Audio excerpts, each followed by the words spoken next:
Hi, I'm Rebecca Matz, and this is my presentation on nature-based solutions in New York City. So first off, how I chose my article. Having seen this week's module when I signed up, I knew I would want to talk about green space in cities, and a lot of my annotations thus far have been on how green space can be inaccessible for people in different situations. I chose New York City because I've been to New York City, but I've also been to big cities around the world and seen how they compare to those here in the US. I've been to multiple large cities here in the US, and I've been to Spain, Morocco, and Peru. I'm also just passionate about climate change education and working to lessen the damage we've caused, and this article really did end up segueing into that. So my article search led me to the article, How Deep Does Justice Go? Addressing Ecological, Indigenous, and Infrastructural Justice Through Nature-Based Solutions in New York City, and here is my citation. So my article summary, the article looks at how to improve projects that are funded by scholarships on nature-based solutions, also abbreviated as NBS for the rest of this, and this financial award goes to people focusing on challenging current issues like climate change and disaster risk reduction, among others, by using natural ecological systems. And this reminded me, I've taken the class Our Changing Climate, and we talk about the RAD framework in that class, which is resist, accept, direct. This will come back later. So the three types of justice that we'll discuss here are ecological justice, which is addressing the harms, needs, and desired futures of ecological actors while identifying synergies with human-focused environmental justice concerns and movements. Indigenous environmental justice, restoring indigenous systems of governance and knowledge while making space for a diversity of social ecological practices of marginalized communities. And infrastructural justice, which is historical and ongoing injustices perpetuated through mainstream infrastructure policy and design practice. So why does justness matter? The justness of green infrastructure and NBS must therefore consider whose goals are met through NBS and whose knowledge and power shapes NBS policies and programs. Each of these ideas of justice incorporates existing justice theory, including distribution of goods and hazards, recognition of prior harms, and the value of different cultural identities, and transformation of the underlying systems causing harm. So the idea of systems that cause harm can be really hard to define, but a lot of the literature that we've read thus far for class helps. And these are ideas like less nature space being immediately available in lower class areas, but then also difficulty accessing adequate nature space due to funds, distance, etc. Lack of education on why nature is so important, and no change from the powers that be.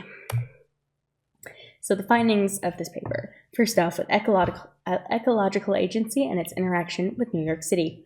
Our anthropocentric view does not account for the natural systems of the planet. We want to change things to fit our wants, as opposed to fitting ourselves into the natural environment without dominating it. This really tied into, in my head, ideas from indigenous communities about respecting what nature gives us and being stewards of that land. By considering ecosystem needs, NBS can restore key ecological functions and structures while addressing long-standing disparities in environmental hazards in society. There's also a quote here about the climate of New York City and how it is, very biodiverse even in a city. While the urban landscape is not ideal for many of the flora and fauna that used to inhabit the area, others have thrived, both through human intervention like the Million Trees Initiative and reasons that we just haven't discovered because we haven't researched it. In New York City, existing tree planting, green stormwater infrastructure, and coastal ecosystem restoration can all benefit from considering how they can support and are supported by ecological self-assembly and dynamic environmental processes. This is a callback to the resist in the RAD framework. And these all kind of tie into the idea of rights for nature, looking not just at us, but at the nature around us. Then we have indigenous environmental knowledge, and I will fully admit that I am not necessarily the person to be talking about this, but you're welcome to pause and read the quotes that explain it better than I can. The idea of this is to acknowledge the purposeful elimination of IEK, and working towards its restoration serves as the focus for indigenous environmental justice. what can we learn from the people who were stewards of this land long before us? And that knowledge then fits into these, ideas, and the observations that they made can fit into our approach to fix what we have broken.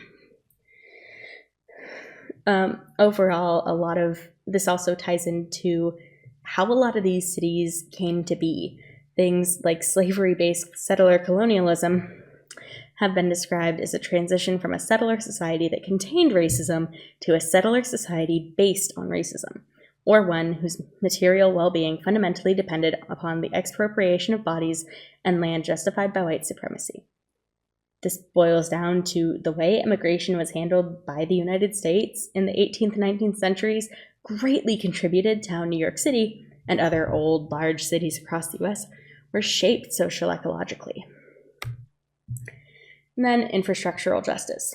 Infrastructure, in this sense, refers to design systems making contemporary life possible, including both physical systems providing biophysical functions, such as the biopsychosocial model, and social systems required to plan, design, implement, and maintain them.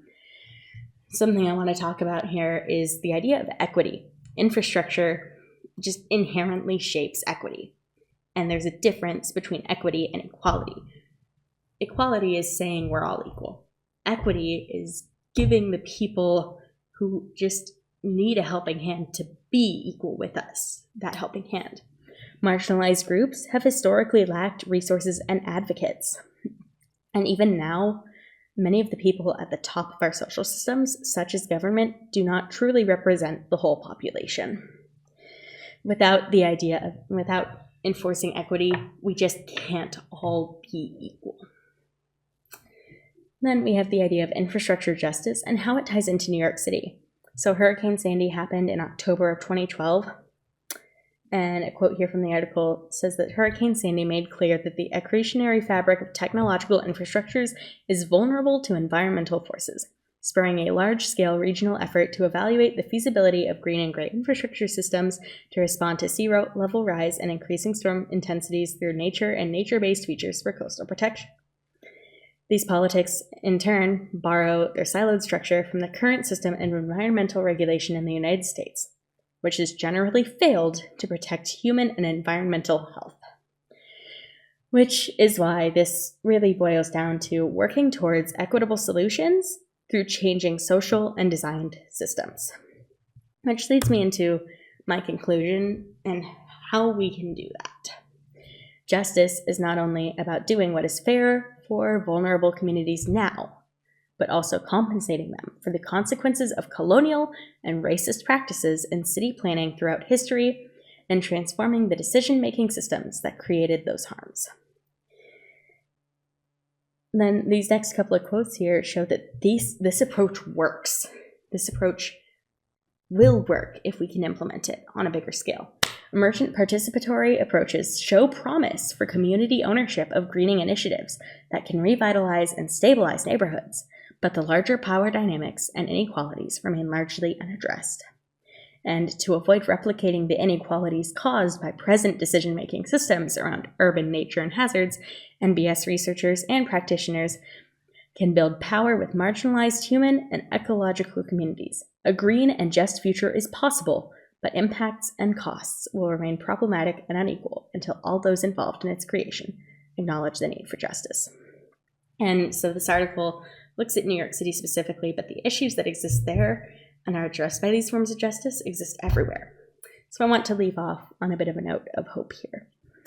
These tools that are addressed in this article can be used in our own communities to help increase equitable access to green spaces, which would also improve the overall health and quality of life in our communities. And activism is what led to these findings, because the pushes that have been made towards more green space and such in New York City came from activism. And we have the opportunity to advocate for those in our communities who cannot advocate for themselves. This also means, there is certainly some sort of climate change advocacy happening in your community. Because I know not all of us are from Fairbanks. I urge you, do a little bit of research. See if that is something that you can do, even if it is as simple as writing an email to your legislator. Thank you.